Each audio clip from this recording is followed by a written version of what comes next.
The Central Club. Do you need a work uniform? Want to start a clothing brand? Or maybe you have a football kit that needs a logo printed? Well, if I was you, I'd get in touch with the Re-Inspire Printing Company down Treforest Industrial Estate for the finest printing and embroidery in Wales. I use them for my custom-made mankini, but you could use them for t-shirts, hats, hoodies, and many, many other things. Do you need a new whip? Is your jalopy letting you down? Well, if I was you, I'd get in touch with Ryan Scott Motor Group down on Bessemer Road, Cardiff for some of the best deals around. Our sponsors promises their customers free delivery, finance arranged, part exchange accepted, and no buyer or admin fees. It also includes HPI and category clear, and all vehicles are warranted. Again, Ryan Scott Motor Group. Get in touch. What's going on, people? Welcome to the Central Club. This episode is brought to you by Re-Inspire Printing and Ryan Scott Motor Group. Today we have someone I've wanted to get on from the start. He's one of the Welsh guards, one of the old guards in the Welsh grime scene. His early days of music saw him growing up in Tremorfa with the factions such as Stay True Entertainment, which quickly built him a reputation across the city as a respected MC. Once the trend of grime music started to simmer in the 2010s, it was only then he came into contact with a man called Phil Davis, or as you may know him, Trax, to form the infamous Astroid Boys. Now, 10 years later, and after all the tours and tribulations, he's on a quest to refine himself as a solo artist, and is around the corner from releasing his debut album, Skull&Bones. He's a legend in his own right, who's known for breaking down barriers and setting trends, and he's not afraid to say it how it is. He surely is wild by name and wild by nature. It's Mr. Benji Wild. What's going on? Yes, brother. Go on, boys. Yes, bro. Hey, thank you for coming down. Like, this is a big pleasure. It's nice to be here. Thanks for having me. How's things? Yeah, good. Can't Seen complain. you on social media quite a bit lately. What's going on in the music scene, especially about 2 months ago with Descent to K9. Yeah. And now you've got this album coming out. How does it feel having a debut album coming out for your first one? It's refreshing because for the first time in ever really, I've been able to put something together that I took my time with, and there was no pressure. Do you know what I mean? So I've actually been able to make something that I made. Like, it's like, that's my work. Do you know what I mean? I didn't have to share the process with anybody else. I didn't have to cater to nobody else's feelings towards how it was going to sound. So yeah, it's really nice. It's nice to have something that I did. Nice. Is this something that you've created after Astroid Boys? Everything's fresh, or is some of these songs probably you made when you was with Astroid Boys? No, everything has been made since Astroid Boys. Some of the tracks are from quite close after. But then, so I dropped the EP recently called Better Days, and it was just a 4-track EP, which I've been sitting on for a long time. But those songs were from pretty much just as Astroid Boys broke up. And then after that, I worked on the album, but that's why I put that EP out, was because I was like, that's such old news to me that I just need to get that out, like, off my case so I can move on. But yeah, all of these songs, except for the one. So there's a song, it's the final song on the album. It's practically a bonus track, but obviously, what is bonus track? Just stick it on the album, innit? So it's one, and it's featuring Koj Radical, and really, I don't even know if I should have put it on the album, because it was meant for the Astroid Boys Broke album, but the label wanted to cut the tracks down and keep it so it was a bit more heavy sounding as an album. So that track never went out, but it was featuring Koj Radical, and it was a wicked track. We all liked it, but obviously we just never put it out. So then I found it on a hard drive the other day, and I posted it on my Instagram story, and Koj Radical was posting about it, saying, yo, this is one of my favorite verses that never went out. And then I sent it to Trax, and I was like, yo, remember this? And he seen my story, and he's like, oh, well, you want to leak it, is it? And then a week later, I put out a video, like a trailer for my album, and Phil commented on it, being like, I didn't know I was featuring on your album. I was like, oh, you thought I was joking about leaking that tune? Yeah. What, so Phil's on the song as well? Yeah, all of you? How did you link up with Koj then?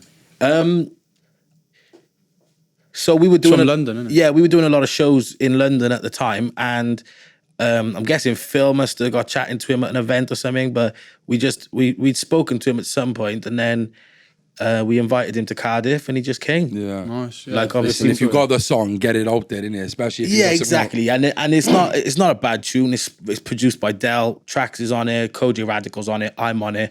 We're not going to go releasing it in any other form. Do you know what I mean? Like, it's not going to be even if there was hypothetically an Astroid Boys record ever in the future, it's not going to just slide in. It'd have to be a new time. Yeah, of course. Yeah, it's different. So I just like, I don't think anybody's mad at me for releasing it. If anything, the people who made it are probably quite glad that it's out there. Yeah.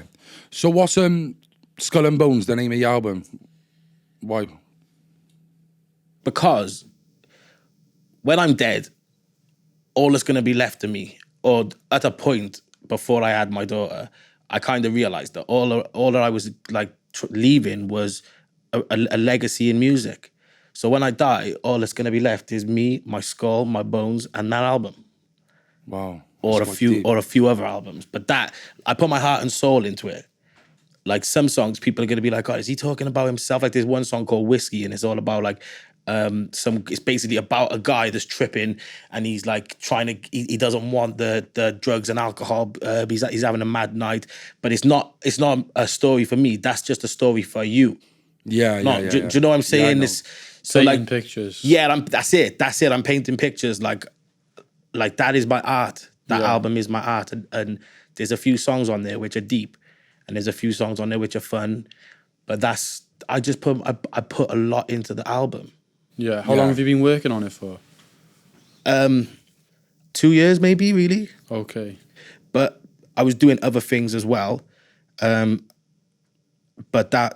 2 years of working on songs and back and forth and getting it right. Yeah.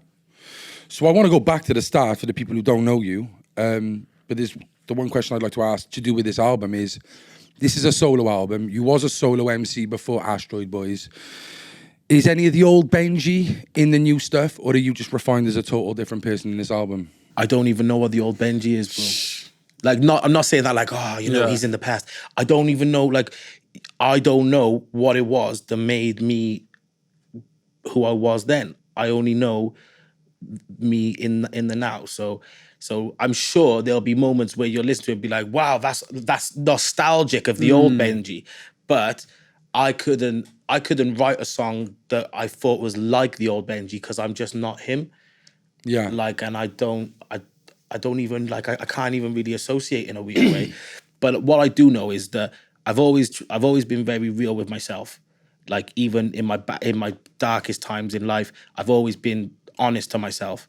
So with this album, it's the same truth and the same honesty as whatever I've ever done. Yeah, no, that makes sense. Now, when I was doing music for Astroid Boys, in fairness, there was times when I was refining myself and like sort of dimming certain things down because we were appealing to more younger kids or whatever. And I didn't think that it was necessarily time to be giving it to them raw. Okay. Yeah, do you get me? Because that, like, Astroid Boys wasn't me, it was a group of us. So it was a collective. So you got to respect that. So I wasn't really giving it raw. I was toning it down. But now I am giving it raw. But it's not like I'm not doing anything crazy. I'm just being honest. So with this new album now, would you say like you've learned a lot of lessons from Astroid Boys of what you should and shouldn't do with your music? I never learn. No, like you were saying earlier off camera, like about the lightness and the darkness. Obviously, we'll get into that, but yeah, we'll get into that. Okay, so obviously I learned a lot, but what I learned is that I don't like being told what to do. With Astroid Boys, there was an element of, and it brought me down. It brought my mental health down because I am so rebellious to be free that if I'm in a situation where I am under control, then that makes me freak out. Yeah, like it's like I'm claustrophobic. If you put me in a confined space, I'm gonna kick off. Yeah. So like with Astroid Boys, it did get to a point where I felt like I couldn't just say things freely. Like, and to me, that's what the art of music or the art of being an MC is. It's like, that's why it's called where it originated full from. creative freedom. It's like, that's why it's called a freestyle, because Yeah. you can just say what you want. But then I'm doing freestyles where I'm tailoring the vibe and not Change swearing. this word and Yeah, and I'm like, do you know what? That's not really. When you say that, do you mean like to be more radio? Or Yeah, to be more radio, but then, but to then you appeal to certain people? Yeah, Like the rockers or the, do you know what I'm saying? Like yeah, that. exactly. So to tailor the words to make other people happy. Now that's not what I'm about. Like, I make music because it makes me peaceful. Yeah. So if I'm making music but I'm hiding myself, I'm hiding my face, then I'm not peaceful with that. In fact, it takes away my peace. So for me to be at peace, I have to have that outlet. That is my creative outlet. So yeah, you know, all that being signed and stuff, that don't work for me. And I'd rather be a broke musician that enjoys the music I make and release and has 10 fans than I would to be appealing to the masses but making fluffy whatever it is. I love that. Yeah, Would you yeah. class yourself as an underground artist then? I have to be. Yeah, I am. I am an underground artist. Like I don't see myself as like some underground legend, like flipping Most Def. Like, do you know what I mean? I don't see myself like that. But I see myself as I'm willing to lay it down, and I'm willing to not do it for the industry or do it for the congratulations. So the culture? Well, the culture, to me, I am doing it for the culture. Like, because I'm protecting the culture. Yeah, the culture is getting taken away from us. It's getting stripped. You know how quickly that's happened as well, man. Like Grime, in what you said earlier in the intro, yeah, the pre-Grime and post-Grime. Yeah, and there was a dip in the middle. Pre-Grime was the realest shit. Can I swear? Of course you can. It was the realest shit, yeah? Then it all dipped down, and what that dip was the money buying the real. Yeah. Yeah, so they were trying to buy out all of the Scappy, a lot of- I remember independent this time, artists. yeah, they started posting what's his name, Stormzy and that. Like that kind Yeah, of that's went like a mainstream post-Grime, then, though. didn't it? But yeah, but that's what let me made finish He's on this. about early. Go So on. there was the early stages where the culture was created, and people they didn't care about the mainstream or the industry or the record labels or the money. They didn't care. Then a couple of people took the deals, and then the rest of them are like, "Well, I need my money because I've been doing the culture, and now these guys are getting paid." yeah. And so it was so easy for them to buy Grime out. Yeah. And then there was only a few people. Now, like, you know, you see everyone trying to buy themselves back in by being independent. Like, you know, they don't want the deals anymore because they realize that once you give away the power to your music, Your freedom's you're taken away. you're giving away your Yeah. freedom. You're enslaved to the system then. Do you want me to tell you what Grime was to me? Back in the day, Grime wasn't for people. It was more sending for people. So I grew up in Fairwater. Colin, you grew up in Fairwater as well. People were making music just to send to Ely. And that's what it was. Like, that's what Grime was to me. Was Yeah, yeah, that was for us. But like, even like what he's saying though is like, I remember listening. You know, you're talking your load of the mic days, like the very first ones and Risky Roads, this type of stuff. clashes, and it was Dizzy Rascal being signed up, like when he went to a record label, or even Skepta when he went through, like just after Microphone Champion, when he sold and went to a label, like people looked at him like he was a sellout. Like it's accepted now, Yeah. like, you know, but back then, Oh yeah, like Skepta was a big one as Yeah, well. yeah. Like everyone hated him for going radio. Yeah, well, this is it. Going radio is a good way to put it, like, because it's those people, because this is what we were just talking about with me, yeah? Is these people who change what they do best so that they can sell more. I don't care how many I sell. I just want to do what I do best. yeah, With no holds bars.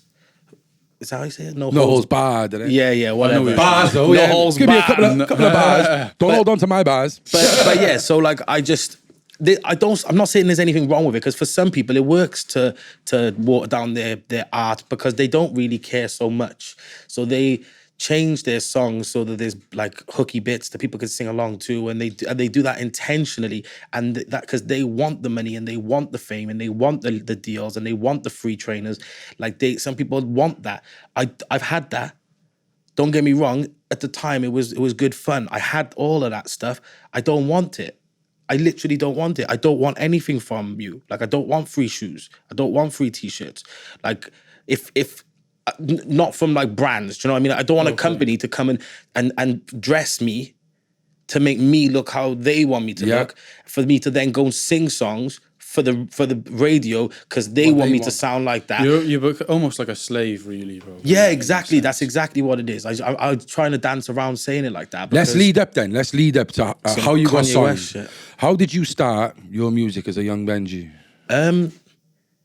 So the best time for me was the beginning, because like me and Monique Bucks, that was how I remember starting writing songs and stuff. She had a little bedroom studio. We used to write little love songs, Little Bucks and Benji.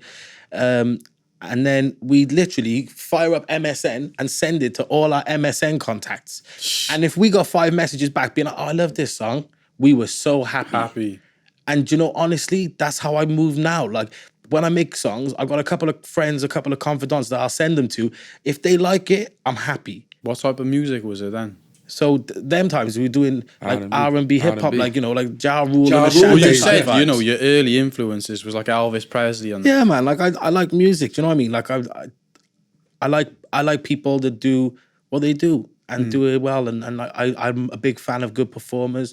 But yeah, so then we did that with me and Monique, and then Stay True came about. So me and Meansy and a few artists from Cardiff, good MCs at the time. Like we used to just after Let Loose, then is it like? Yeah, literally just after Let Loose. Like, because I did a few sessions remember. with Let Loose. Like, I wanted to get involved with them, but they were sort of ending, so we started a new thing. But then, like, so the beats were coming around where, like, people were starting to make grime in Cardiff and sort of touching on bass line as DJ well. Odds, and I remember them. Yeah, those kind of Grange. beats. So then we just like send an instrumental to say 3 or 4 MCs and be like, right, we'll go studio Wednesday, just write a 16 bar and a hook, that's it. and then one of the hooks will get chosen and the bars will, and that was it. You know what I mean? And that was just us having fun. Like, it was a hobby. We weren't really thinking about being famous and making a career out of it. Then I just enjoyed like the party then. Like, so I went to Malia for 6 months and I did a season over there, just, you know, hosting in a club. Then when I came back, I met Phil. And see, even then, me and Phil were doing it for fun. Like, we discussed the idea of working towards a deal because we knew from quite early that we were good. Like, we believed in ourselves, but we weren't doing it for that. We were just meeting up, house Still parties. wanted to be the big, who's the best barra, still. Yeah, and we were like, Just respect, like. we were rocking up to loads of house parties, getting invited to loads of house parties because we come there and we just MC and it was Turn all it up. good vibes and we turn it up. Yeah, so we made the most of that. We enjoyed that. Bro, to be honest with you, this is where it's going, yeah? It was all good until we got signed. Let's go into it then. Because until we were working for somebody else, when we were working for ourselves, it was fine. We'd have to all put 50 quid in a pot for a music video. Then we'd all put 100 quid in each for some merch, and then we'd all split the profit. Those things, they were because healthy. Astroid Boys was about for a while before you got signed. So let's just go then, pre-sign Astroid Boys, post Astroid Boys. How did Astroid Boys come together? Well, you just kind of said, like, from your eyes, like obviously you met Phil, but then it's more than just the you and house Phil. parties, bro. So at the time, me and Phil were just in with a load of like Cardiff's sort of Odd Future. studenty Odd Future. I was never in with them. I did meet a few of them though, but we were just in with like the studenty arty guys, yeah? And they all liked us and they all were inviting us to all these parties. And that was like, so then, like, we made Welcome to the Zoo, which was really the first track that I did with Phil as Astroid Boys, because we had the music before, don't forget. Is there a video for that? Yeah. Yeah. Is it in the elevator? Is it that one? No. That one, it's like when we're on there's a couple of shots of us on a rooftop on Albany Road, and it's raining, and then there's shots from like Bedlam and stuff. I love them videos because they're like home, like, do you know what I mean? Like, I love that Where style. did the name Astroid Boys come from? I don't know. I don't know. No, I don't know. So when you come up, No. That was. I used to call it Asteroid. Asteroid. Well, I do know that Phil says that he took the E out of it so that people couldn't say Steroid Boys. Yeah, fair enough. Asteroid. I mean, look at us. We were not on steroids. Yeah. So we just, it happened really quickly. So one day I remember being at DJ Comfort's flat, and this was when me and Phil had just sort of like announced that we were going to be together as Astroid Boys. And in one night, we had about 4 or 5 different DJs knock at the door, be like, "Oh, is Benji in tracks here? I got this CD of beats, man. Check them out if you want to use any."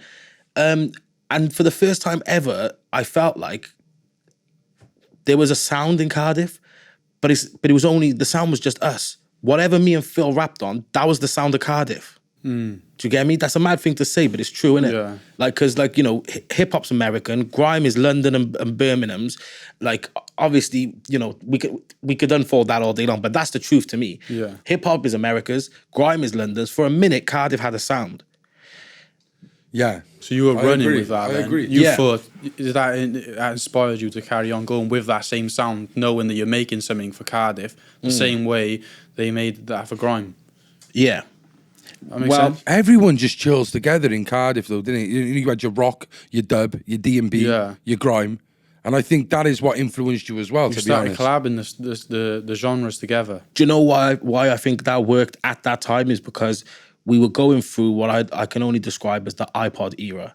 Yeah. So for all of a sudden, Everyone loved music then. yeah, everybody had access to every genre. There was not like people. The barriers fell down. Back in the day when like I'd go to HMV and buy vinyl, like those times, if you didn't have much money, much pocket money, you weren't going to go out and take the risk of buying a couple of metal records. Because it might be shit. It might be, Stick to what you know, So like. exactly. So I would just go out and I'd buy hip hop. You'd never catch me flicking. What were through some of any- the tracks? Some of the What, vinyls? from when I used to buy vinyl? Yeah, give us. Sheesh. Okay, so I was big into. My uncle was a hip hop DJ, so he put me onto the good stuff. So I was listening to like artists off Raucous Records. Who's your uncle then? Pedro. Pedro. Yeah, so him and Jaffa used to be. Yeah, I've heard used of to be Pedro. type as a duo type thing. But yeah, so like. He put me onto the good stuff, so I did have like good records. Like, but I remember Raucous Records was like the big underground thing in America. Then like Black Twang, I was a big fan of early on, and I used to buy his records, and so that put me onto like Skinny Man and people in the UK. So like you know my hip hop vinyl collection is Healthy. but it's. Do you get me? It's Diverse as well. Yeah, it is. It is. But then anyway, so going back, then the iPod generation came along where you're just downloading off flipping Kazaa and Napster, YouTube converter. LimeWire, yeah. And bro, this is before YouTube. What do you mean? We did Luca, you're the kid, bro. No, this is all right. What I'm thinking is the little blue one, yeah, bro. And Now, I YouTube. remember the chunky ones like that. The Well, chunky the iPods. Remember the Samsung chunky Walkman? iPods? I remember having a mini disc player. Wow. And I remember Yeah. You plug it in like the Walkman headphones, is it? No, you had them ones as well. The round ones. Yeah, you but walk this in your was a pocket. small little square thing with like this weird little mini disc. I They only- thought you meant like the iPod Shuffle. Like, Nah, bro. Yeah, West I used to Coast record. days I used to young. record Westwood shows on a Friday and Saturday night because I was the too mini young disc. to go out. Yeah, on the mini Yeah. disc, and I swear to God, I never listened back to a single one. And then, Yo, some of them tapes, you know, like the tapes and that, they're still flying around the jails and that. Now, them tapes. I'm telling you, you got some old Sidewinder Helter Skelter packs still in jail now in Cardiff. Class. Just, I bet. yeah. But yeah, so like, yeah, we had this change in technology where it just made it easier for people to access other music, and then they were like, you know, okay, I like that. So with Astroid Boys, we just tried different things, like putting things together, and cultures were coming together and finding common ground with that. Yeah. So that was what was amazing with Astroid Boys. I would We never did. have, like at the time, I never would have put Benji, Stay True, and Phil together. I wouldn't have before you started making common ground and whatever it was, how you met. I never would have put you two together. Okay. Well, I mean, it was only by random chance that we met. Like, you know, I didn't really know about him before we met, and I don't think he really knew about me. Like, maybe Cardiff's small, so it's like he would have known about you because he was doing his Cardiff Man of DVDs. That's why it's the age of the phone again as well. Like, you know, where you can go out and film videos and stuff like that. It's not just MSN. He was doing like ends to ends and that as well. But yeah, so yeah, like, you know, I could see why you'd say that you wouldn't have put us both together, but that was the beauty of it, and I think that's still happening now. It's like people are coming together from different worlds. That's what we want. And yeah, it is, bro. It is. It's healthy. Like, it's you know, if you're gonna make a cake, you can't just have flour. Do you know what I mean? You gotta have the eggs, What else do you need, bro?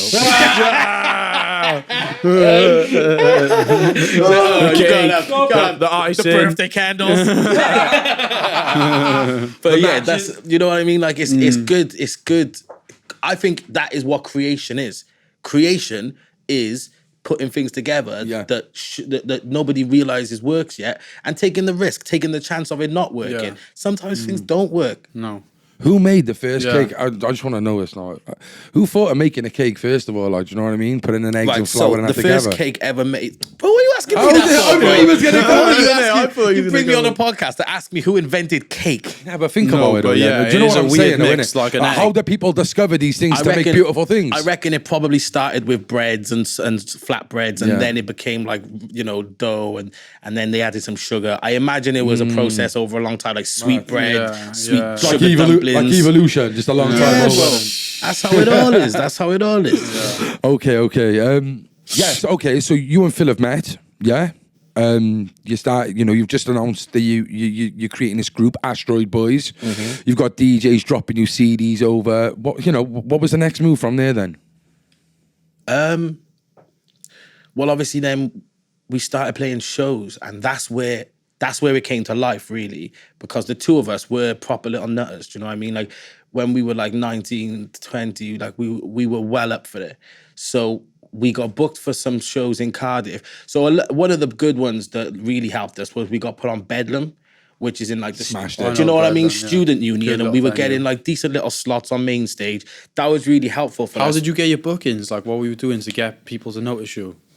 Honestly, we would just talk of the town, bro. Yeah, we were talk of the town, but also we were up in everyone's grill. Like, we were turning with music up, videos and posters, not and in person. I mean, like, we were just turning up to places, and like we were hard to ignore, causing mosh pits and shit, bro. Yeah, like we were turning up to places, and we were bringing good vibes, and also people were going where we were going. Yeah, do you know what I mean? Like, there was a buzz around the city at that time. 100%. Yeah, and that's why it was very organic. So, you know, for many years, we just were having fun, but it was like, it was, in a way, it was our calling, because it came for us. We didn't go looking for it.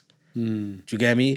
So when did you start, when were you getting views, and when were you getting, like, when did it start? Straight away, I think. Yeah, I think so. Like, what do you consider as views? Because, like, we had 10,000 views on our first music video in a couple of weeks. That's big. Like, to me, do you know, that's what I'm saying. Like, to me, that's like impressive. I was like, how did these people know? But it was just infectious, because it was good fun, good vibes, good energy.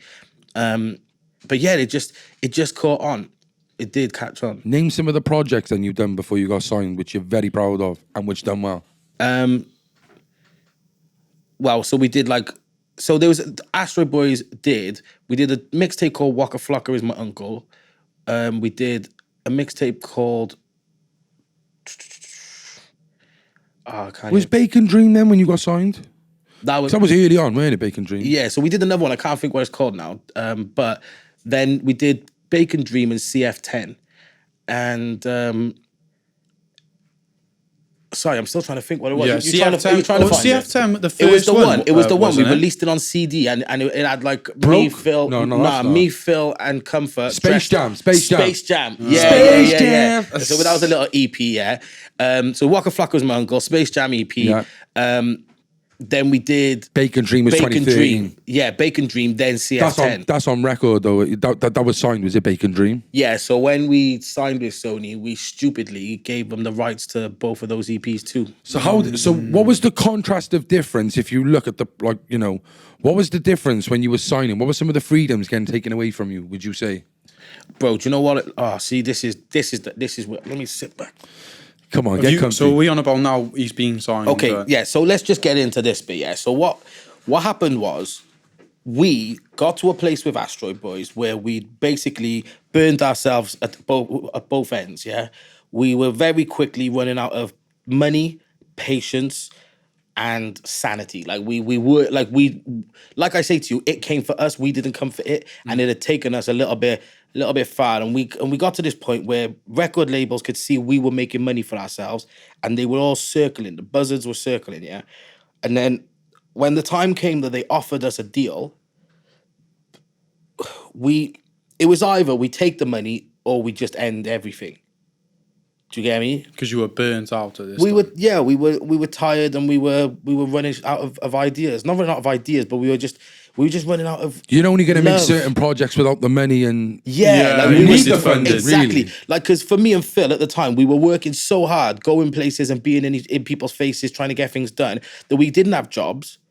So we didn't do you mean to tell me, right, that out of you and Phil, none of you wanted to get signed? There was no goal of like, when we get, usually people go out with the something intent, there. I want to make it big. There was, but we knew full and well what the difference between a good and a bad deal was.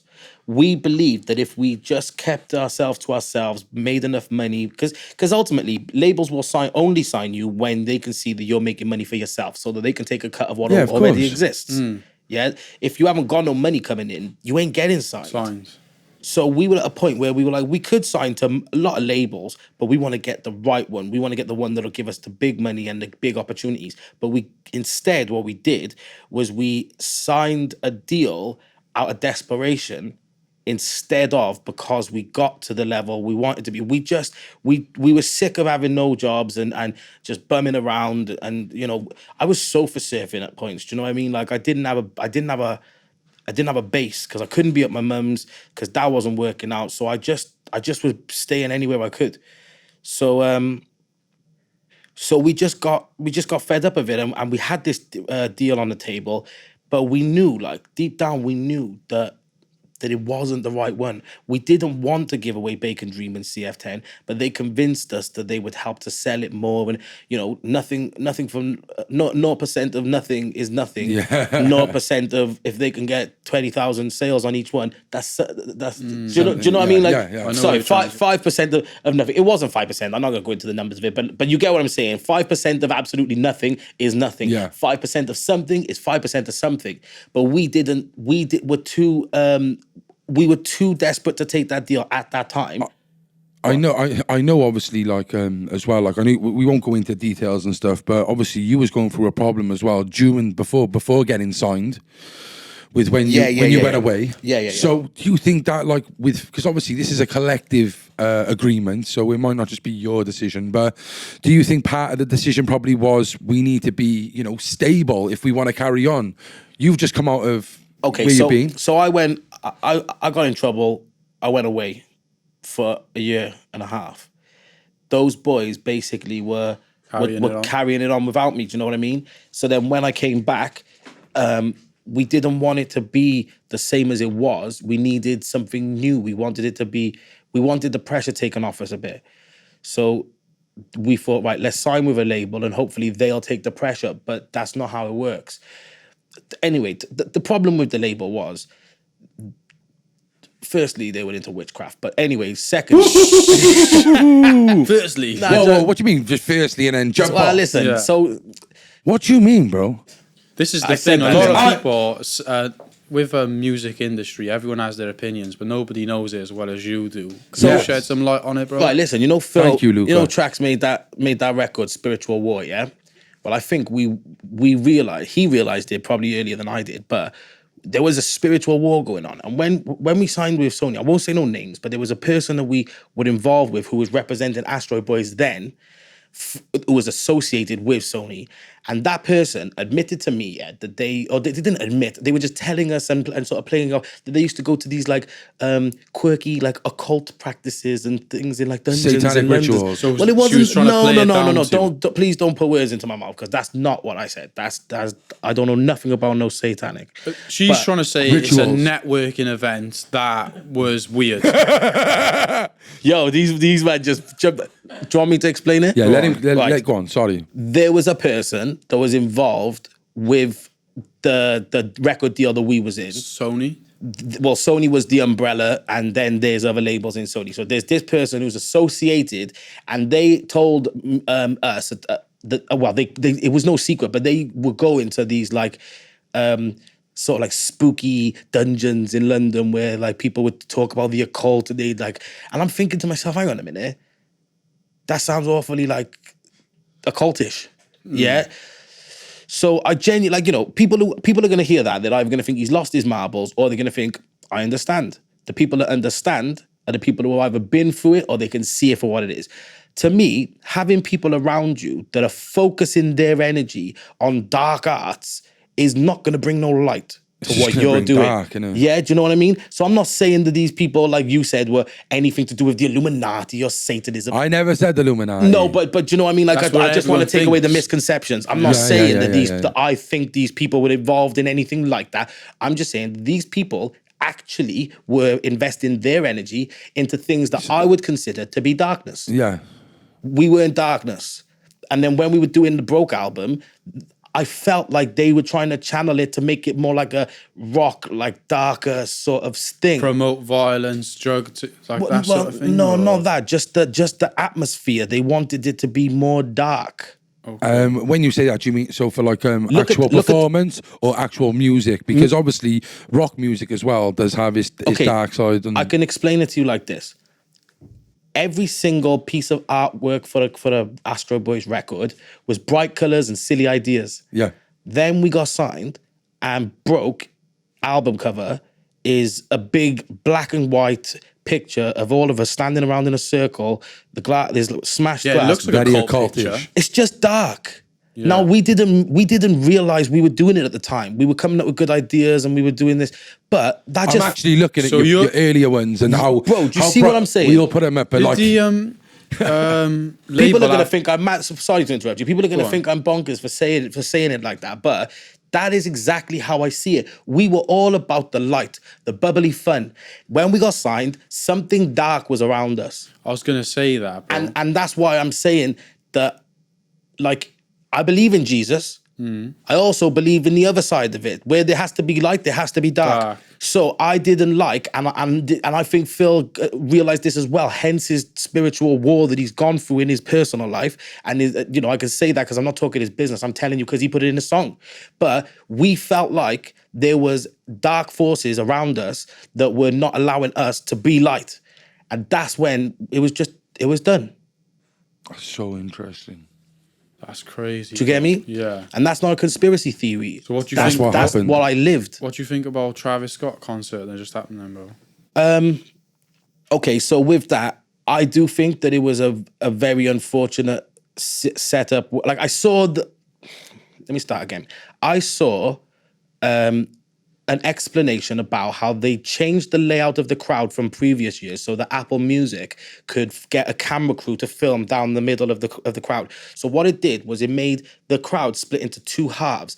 Then there was a stage over here, and when that stage finished, everyone from there flooded into here, and they all got trapped in this one section of the crowd because they couldn't go past the barrier where they were filming. Right. So to me, that's just bad luck. Well, it's not only bad luck, bro, but it's choosing money over people. Yeah, over safety. They chose to have Apple Music. So you don't think this is a satanic? What people are putting online now? Yeah, people are saying it was a satanic ritual. No, I don't think that personally. But what I will say is he's selling darkness.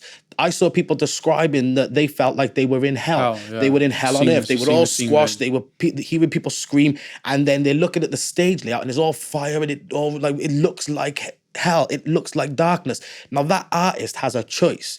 He could choose to sell light, or he can sell dark. If he's selling dark, then no lights coming. Well, either he's going through something mentally challenging, which is bringing him down, or he wants to give the dark to you and me.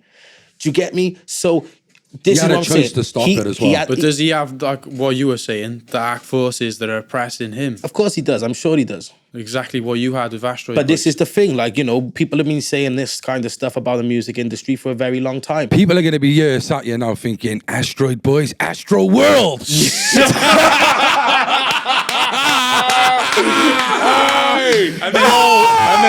they'll number code it, and it'll be the same number. I rate it because Benji. this is what happens though. Is like things get tied together, but nothing happens by accident. These things are. That is mad. But but what I'm saying, is when some people realize that there's darkness around what they're doing, they just continue doing it.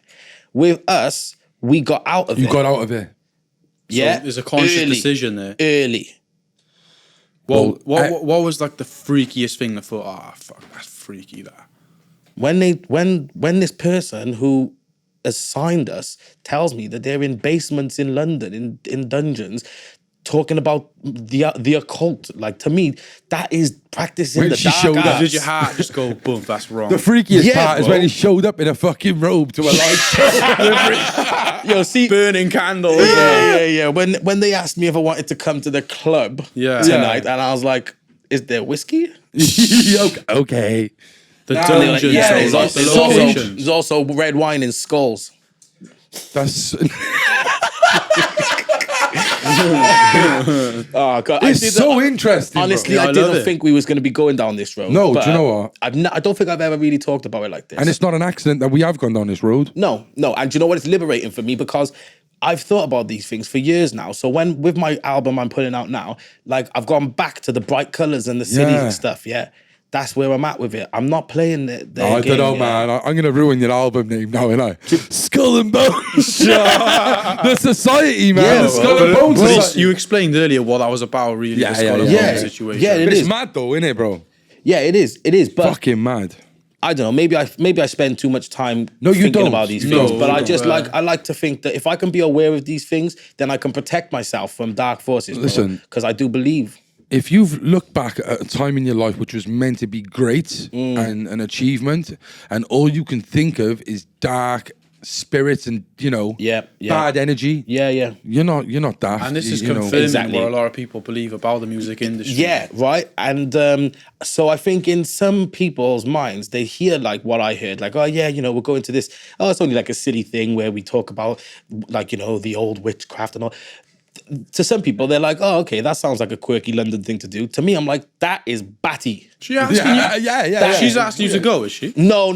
They didn't invite me. But you know what? It feels like they were priming Enticing. me. Like, does he like the idea of Oh, joining they're our dripping club? it. They're dripping They you drip in. feeding They don't you, bro. want to give it to you all at once. You gotta hide it in man. plain sight, Yeah, haven't yeah, it? that's Yeah, it. man. See, this is bad stuff I'm talking about now. I might get feel cancelled shook? by the morning. Yeah, I do. I feel like I'm feel shook, vibrating. bro. But I You've feel been like I'm cancelled vibrating. before, though. No, what happened? Can you go through that story of what happened up in North Wales, the pub or something? Oh no, I didn't get cancelled for that. I didn't get cancelled No, for that. but got I put love that, on. bro. Okay, That's so sick. so what happened was we was in North Wales in Wrexham, and Captain pointed out that the name of this pub, the LU Yale, LU Yale was a slave trader, yeah, and it was a Weatherspoons pub, and he was a slave trader from North Wales, and also the picture outside the pub, like the hanging picture, was a picture of him.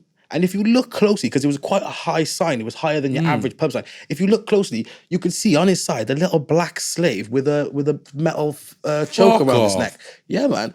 So like me and the boys are like, we're thinking about What, this in this all day day. and age? Like, Bro, this was like 2-3 years ago. Weatherspoons, that's mad. Yo, there's a isn't it? couple of other pubs I'm going to terrorize as well. Or I'm going to make this a thing. Well, let me know. I'll come. So what we did, is me and the boys, like, we're fretting about this all day. We're just not happy. We can't. It's just not sitting right. Is with us. that a human? It's a human slave, bro, a black slave. And I'm thinking in my head, yeah, like I've now got to come to Wrexham and think like this is what they think of people like me. So then let me explain what happened. Yeah, the end of the night, Phil's like, oh, we should do something about that sign. We should do something. And I was like, bro, are you gonna say it or are you gonna do it? Well, Phil was there. This is like Phil was Astroid Boys yeah. there. We went up there to play an Astroid Boys show, and he was like, he was just a bit. To be honest, he was shook. He didn't want to do anything in case it's illegal. I respect that, but I said, listen, if you ain't doing it, I'm doing it. Went in the venue, I said to the guy, I was like, do you have a ladder, mate? We got our football stuck on the roof of the van. And he was like, yeah, okay. And he bought a step ladder. I was like, got a bigger ladder? He's like, yeah, okay. So he gives me the ladder. Me and the boys run through Wrexham City Centre holding this ladder, put it up outside the pub. I climb up, I'm hanging off this ladder, and I wrote racist across the sign.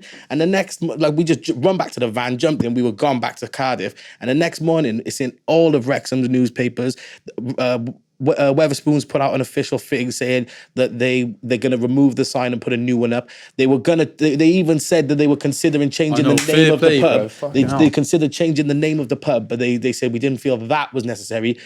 I kind of agree. Like the sign was the problem. Yeah. If he's all they got up there to sort of not all they've got, but like be proud of. You got to be proud of your history, even if it comes with its warts. Like so, I that's not. Bad. I like that. Yeah. So if like even if it comes with its warts. Yeah, like I respect that too. Like, but the sign was wrong. Like I can't bear the thought that young black kids are gonna go on holiday up to North Wales and it is North Wales is a why is there a little black kid like on that sign, and then the parents got to explain about the slavery and then it makes them feel like lesser people than other people. Like I didn't want to. Did it make you feel a type of way? Yeah, it did. Yeah, because of that. But then at the same time, I'm always doing that. I'm not always being selfless. Up for what's right, innit? Yeah, I'm always standing up for the underdog. Yeah, even if you was white, I bet you would have probably done that. Well, Phil was vexed about it. Yeah. Do you know what I mean? Like my white friends were just as angry as I was. Yeah. But maybe it was more to me to make me have to get up that ladder and do something about it. Yeah.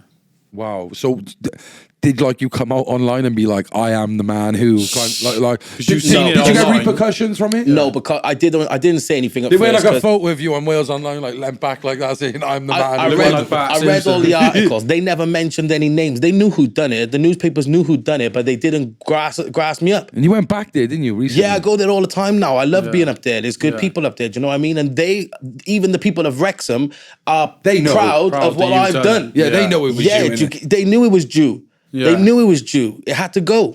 No, they knew it was you as well. Oh yeah, they knew it was me. And you. Yeah, but they knew it was me. They knew it was me. But I then saw an article. The police had said they were going to take no further action.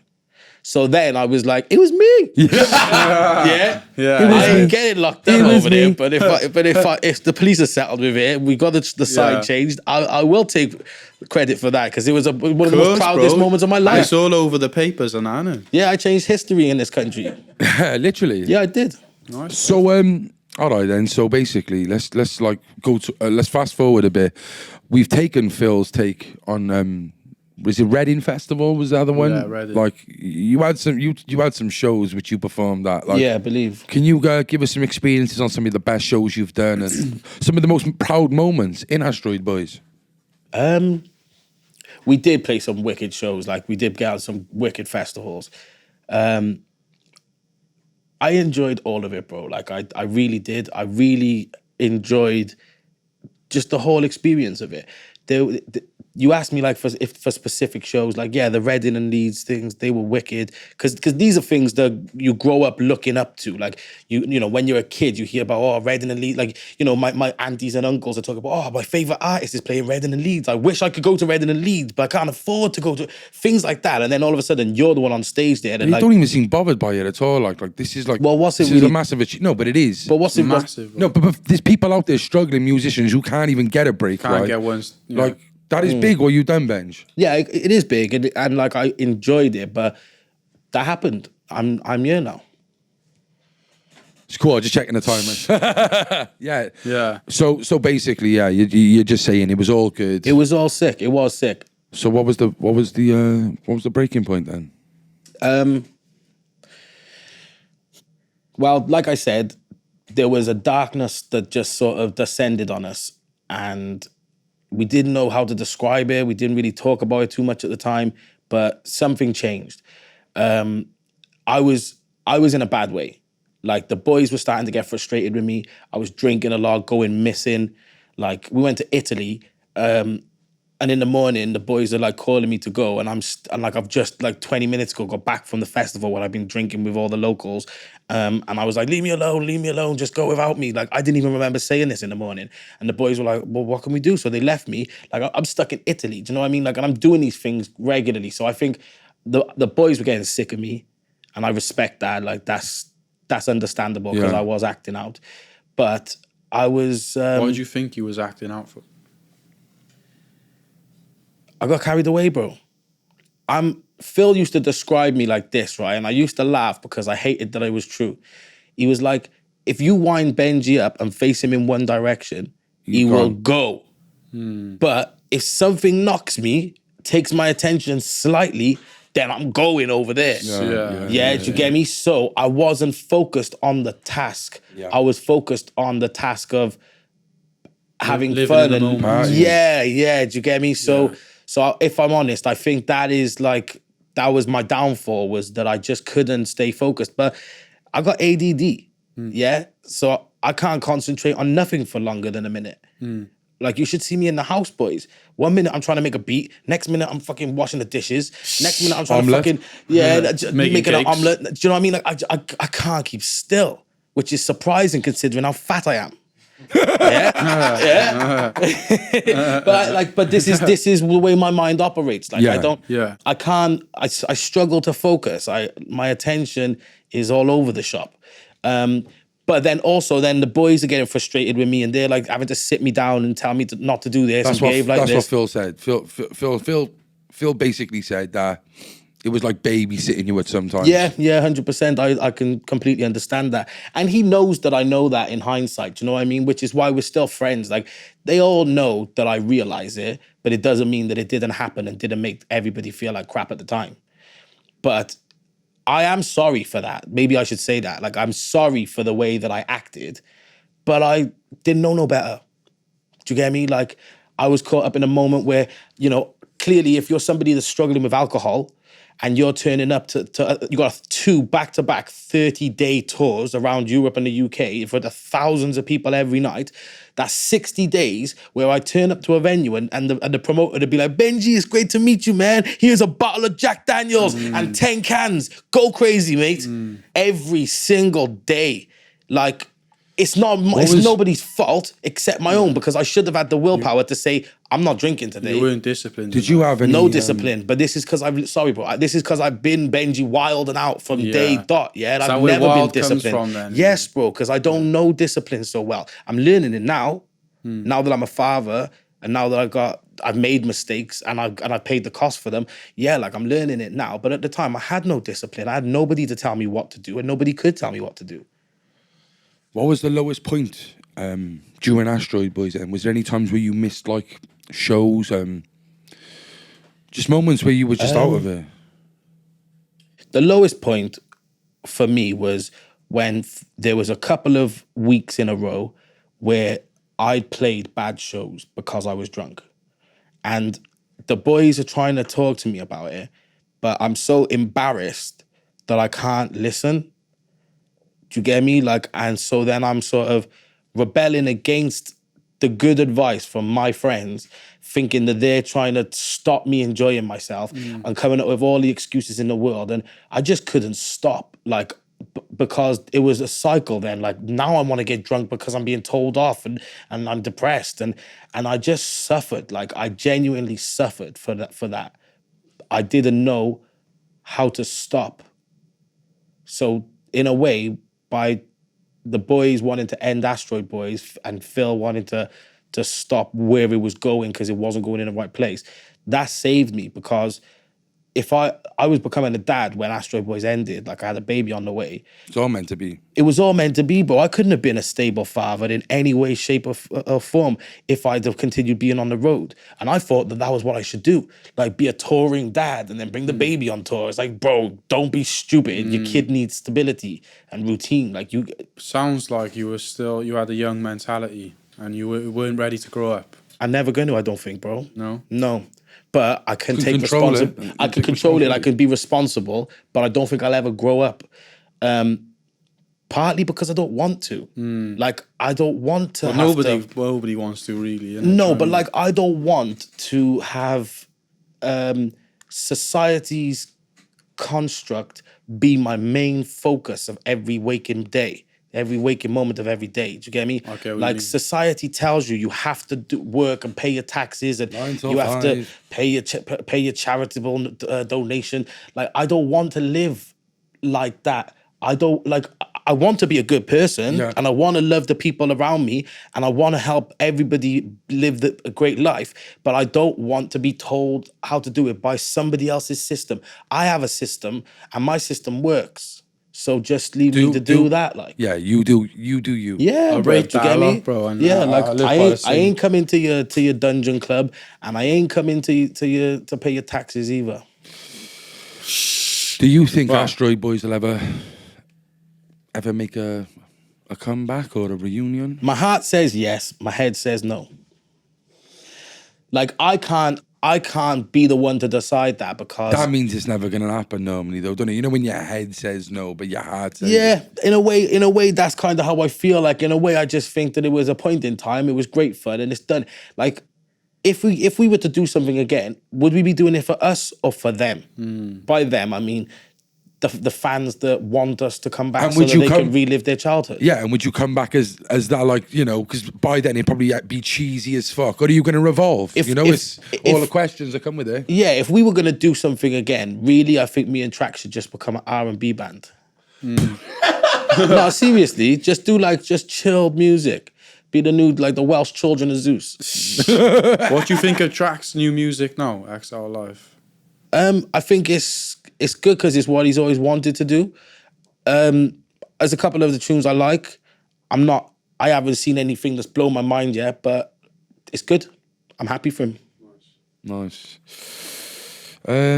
I got loads of questions here. Like, I'd love to I know go on Andy, and on and Andy. on and on, bro. Listen, How much talk time a we lot, got? don't I? yeah, no, but I'd like to get you on again after your album and see how well it does and that. Do you know what I mean? And get you back on in the year. After the things I've said today, I'm bad. No. Don't be silly. Right then. So, first, right. So, let's just talk. Right. So, some of these questions I got here, like you can go in a bit, but the other ones I want to just have quick answers. Okay. But, so, obviously, we had the Wales versus England. Well, it was Wales versus London at one stage. Okay, yeah. Yeah. You had a send for K9. What was your take on the whole scene? Because we had a conversation at the one time, didn't we? We were having On a the bit of a pick at recap ourselves. episode. Okay, so I heard people say that why are people going after Wiley? Blah blah blah blah blah. That's a simple question to answer. He said that he would clash anybody in Wales. He said that. Did he? Yeah. I didn't know he said that. Yeah, he basically called out everybody in Wales. Same as he did with Birmingham, same as he did with other places. So anybody, that's free reign for anybody to try and get themselves in the spot. limelight. Yeah, get themselves in the spot. So a couple of people did send for Wiley, but I didn't think that was the smart thing to do because you can't just all send for Wiley and You're going to drown yourself then. yeah, and also I didn't really think it was cool. Obviously, I still thought the stuff was good, but you can't be just sending for the Godfather of Grime on your dusty camera phone. Do you know what I mean? It just why is he going to reply to that? So what I did was I wound up his mate. I wound him up, and then and his mate K9 said, "Who's this Benji?" Blah blah blah blah blah. And on his story, I was like, "You said my name." He said my name first. Well, the maddest thing is, but that's the maddest thing because all them people are going for the GOAT. They're going for the one, Yeah. yeah? They're just getting parred off. You went for the lesser guy and you was like, But- no. yeah. Do you know? You made more But we impact weren't than just anyone. that. You went a step. You actually made a sick video. Well, this is because I knew that for them to, for obviously, really, Wiley's the person that we wanted to draw out, innit? Because he's trying to draw us out. He gave us the door open. So I wanted to take that open door. I thought to myself, if I go for Wiley, with just basic, it's not going to stand out. So I put the effort in. I had a vision. I was living by this bridge and I've been seeing it, thinking that looks cool, very urban looking. So when it came time, I wrote the song, went studio, done the tune, filmed the video, boom. The lip syncing is off because I didn't even have time to learn the bars. But I put that tune out, and it was such a good response to Wiley mentioning our country that even though it was about K9, Wiley had to reply to it. So I'm hungover on a Sunday morning, and Wiley's phoning me like, "Yo, what's?" He's like, okay, let me answer back to you. And he went on his Instagram, and he's like, "I'm gonna come to Wales." He was like, that to me was Is that the first time you ever spoke to Wiley? No, I met him once. So he knew who you were. Is it? Not necessarily. We met once. I asked for a photograph. Okay. Do you get me? So He's one of them. one of my idols. Yeah. So then when he then is publicly saying my name, to me, I've won that, round one mine, because I've basically been noticed by the person that we were trying to get noticed by. Now the next phase was, so he's drawn me out to use my energy to sell his record. Really, do you know what I mean? He just dropped an album. He's put in all the pockets of the UK talking about him, so that's selling his album around the UK. Well, now what are we gonna do for us? Wiley, you owe me now. And I spoke to him the other day yesterday on text message. What's popping with him now? Because he's gone again, haven't he? Well, so look, He was supposed to come down for Peachy May's thing. Don't say that name. That ain't gonna happen. What's going on there, bro? Because yeah, go on. Sorry, let him finish this off. Let's finish the first bit and then we go into that. So I spoke to him the other day and I said, look, we don't have to do a clash. I was like, but you basically used our energy to help you become more relevant in Wales for the moment. So what about you come down here with a couple of your MCs and we all link up in a venue, sell some tickets, and we have a cypher where our best MCs get to stand by you guys who we look up to you guys. So you proposed this idea. Yeah, and he's saying, yeah, that's cool. So in the new year, that's where it's been. That's where it stands now. Like so he still stands at that. Yeah. But obviously, nobody wants to set up like a bad environment where it's not healthy. Do you know what I mean? So we just want to have fun. We want to have fun. We want to get recognition for our work, and it's good for Wales to have people like Wiley sort of co-signing us as MCs, because we haven't really been given opportunities like that. The only people that have made it out of Wales in grime and whatever like that are people that have grafted for years and years and years, and still, but they're still not household names, really. Exactly, bro. Look, what locals doing is sick. Like, I'm proud. I'm happy to see that. But you could be even further out there. No, but even like Traumatic London, and that as well. Like, these people are doing monumental things. Massive things. They're not household names like some of the others are. Well, Traumatic in the UK, really, like he is. But you know what I find mad about Traumatic, is if you speak to people in Wales, it's almost like they don't recognise him as a Welsh MC. No, I know. I'm like, he's so... are you mad? He is the best Welsh MC that there has ever been. But do you think even the other people know he's Welsh? I don't know. I reckon no one knows he's Welsh. No, I think you might be his right. last EP, I'm pretty sure, was something Welsh. Yeah, but that doesn't mean that the average listener, like, because there's average listeners that just catch the tunes and like and the his artist, accent's very Cardiff, and then there's people that will go into the artist and do their research, find out all about them. They're the fans. Do you get me? That's the difference between the listeners and the fans. Yeah. Now, his fans will know that he's Welsh and he's from Cardiff, but his listeners maybe not, because they see him rolling with Devilman, and now they might think he's. But that's not important. I just wanted to point out that I think it's weird that like Welsh people don't really accept him as like ours, and I give him his flowers, bro. Like the guy smashed it. Smashed it, bro. Peachy May, then, because you mentioned her in your song, like, respecting her type of thing. Yeah. And then all of a sudden, we done a live after an interview. She was in the comments saying something oblivious to us. She says, "Oh, I'm going now. Benji's on you." What? And then I went to the shop, and then I come back, and you've been on. Like, what's going on? Okay, so this was nothing to do with me, really, but so I got speaking to Peachy May about this London v Wales thing, because she was going on about she was putting together this clash. I did my send, and I got a response. I was the only artist to get a response.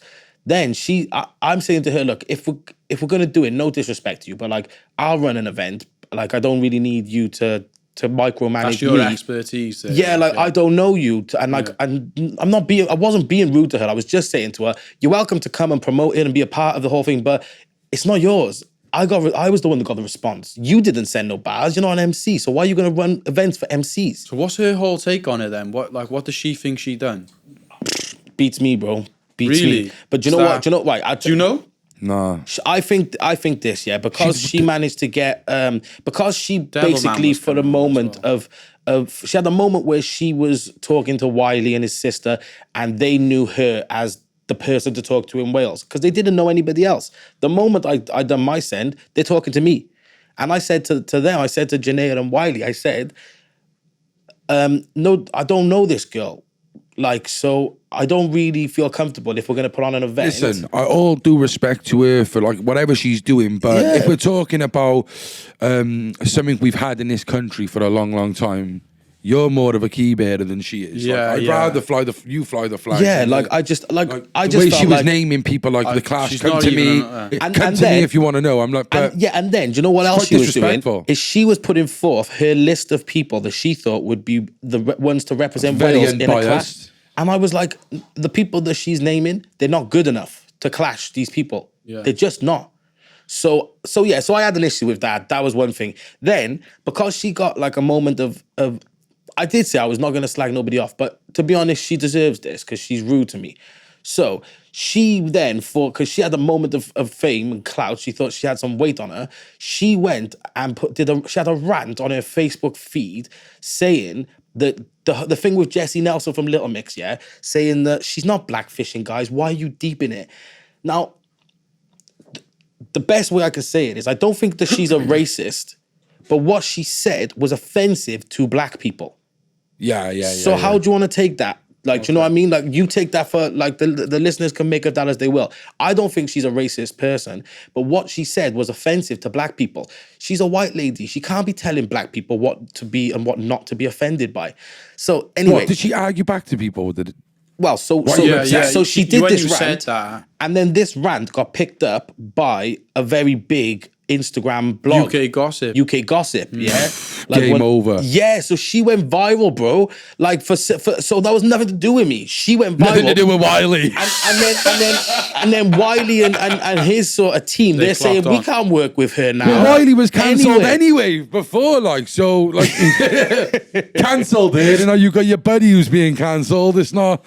Nah, that's mad. But that's yeah, mad, so that's she mad. basically put herself in a sticky situation. And Fucking then rather hell. than just, I messaged her and I said, look, I know we've had a little bit of a disagreement, but I'm not one to kick somebody when they're down.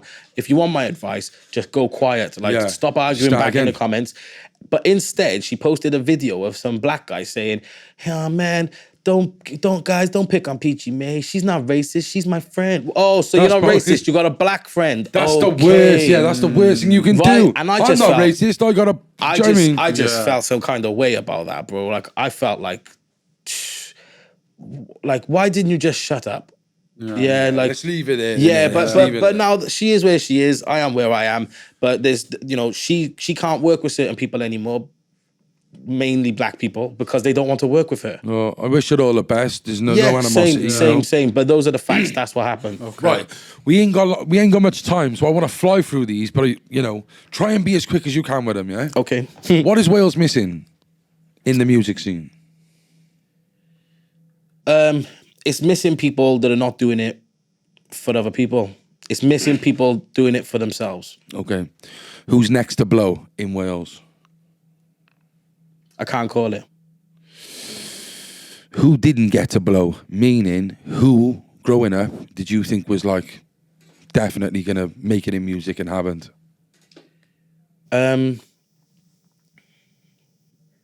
Sorry, let me go back. Next to blow. Like, I still think that Local has got a lot, and Traumatic, I think those guys got a lot of potential. So, you blow in stages. It's Yeah. always something new. There's a bigger yeah. opportunity. So I still think that both of them are next to blow right now. Out of the underground artists, though, that are not as big as those two, do you know? Anyone comes to mind? No. Like, I could say Mace, because he's working hard and he's got good quality music Yeah, coming out. I'd agree. Maybe, yeah. Okay.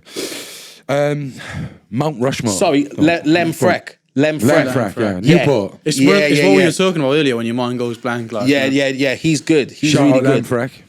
Okay. Sorry, yeah. Next one, go on. Who is your Mount Rushmore of Wales? You're allowed 4. 4. Okay. Me, You got to be there. me, Local, Traumatic, Mace. Nice. Not Astroid boys, no. You said I was only allowed 4. That would have took 2. I would have counted as 1, but that's No, fair enough. no, No. yeah, no, So what? You Yeah, Astroid Boys then. Me and Phil together.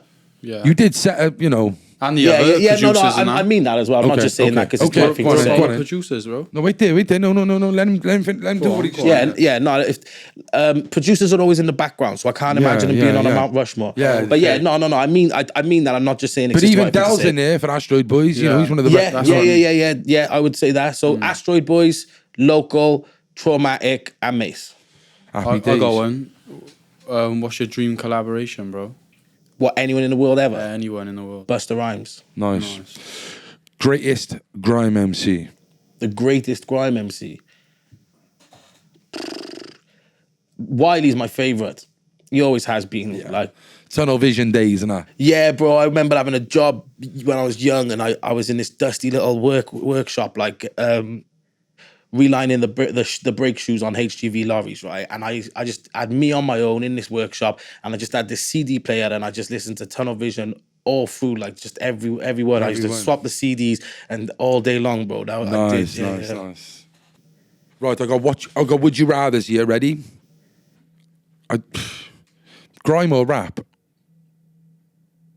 Ooh. Grime. Nice. Yeah, I would say grime, because It's what you do, innit? yeah, but also it's like it feels like the tempo of 140 feels like my heartbeat. Yeah. Like I love American You hip don't want hop. to slow it down, do you? Just No, want natural. yeah. Like you can tell I'm a Jari person. ADD. Like, yeah, exactly. But maybe with the hyperactive as well. I don't know. I wasn't. Okay. Would you prefer to perform live or in a studio? Pre-record or live? I love performing live, but I also love to make a song that I'm proud of and listen to that back as well. Yeah, you can have them So, both. okay, I'll have them both. Bacon Dream or CF10? Bacon Dream. On job or loose? On job. Are you a mild or a spice? Spice. You a flat earth or a round earth? Hey! I've never been to space, can't tell you. No, I'm joking. That's one of the, that's the most sensible one I've heard. real Yeah, answer. Simple no, as. I believe the world is round, but I like that people have different theories and ideas.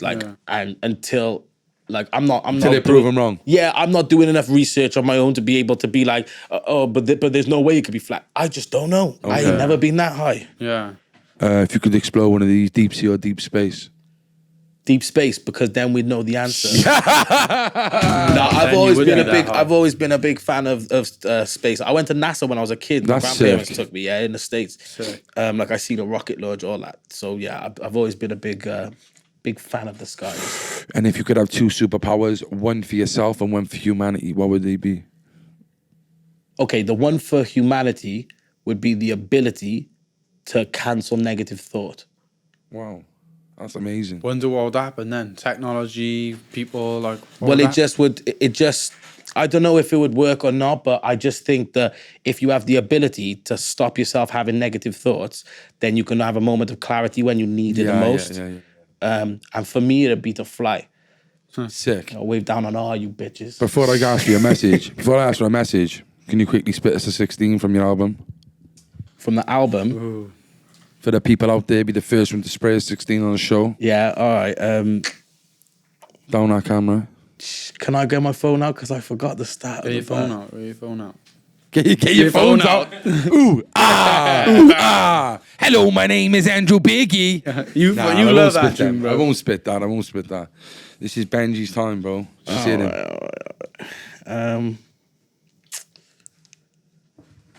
Where is it? Why don't you start beatboxing as well, Cole? No, though. I roll up to the show, fuck die. See feds bust donuts, I bleed red blood, don't watch. I'm on job till the show stops. I got him leave no clothes on. It's the weekend, man, I goes off. You're too tight with your ex fam. She's too nice with the blowjobs. I'm too real. Fuck how you feel. Sex appeal might bust out your gal. She wanna ring a ling ding on my ding dong, so I tell her hold, punt to the wheel. After me feel a bit of Hennessy and a lick of spliff of weed is all that I need for the remedy to heal. So I have to tell them be real, cause Hey. Bang, bang. Right, bang, listen. Obviously, right. yo, that tune features Grim Sickers. That's a banger. It's Yeah, called. cool. Shout out Grim Any Sickers. other features on the album? Yeah, all wicked of them. features. Too many. We'll put them up, right? We just running out of time. Sorry, I could tell. Yo, listen, Benji, right, it's been a fucking pleasure. Thanks for Get having you me. on again. Is there any messages, any positive, down that camera to the viewers? Anything you'd like to say? Yeah. Everyone that does music in Wales, I'm proud of you all, and I want you all to prosper. I want you all to have everything you've ever dreamed of. But for the people that don't feel like they are having that, don't be mad at yourself and don't be mad at me. Well, I like it. Nice. I want to thank everyone for watching tonight. Benji's album is out now, Skull&Bones. Go and cop that on everything, I'm assuming, is it? Yeah, all the major platforms, Spotify, Apple Music, iTunes. Go cop that. I want to copy myself as well so I can let you know what I think. There will be physicals coming We'll have soon. to do an album Yeah. review or something on it. Yeah, definitely. We'll do something like that. Thank you for coming down. Thank you for being honest about everything. We'll see you soon. I hope you all enjoyed. Make sure you like, comment, share, subscribe, and stay central. The Central Club.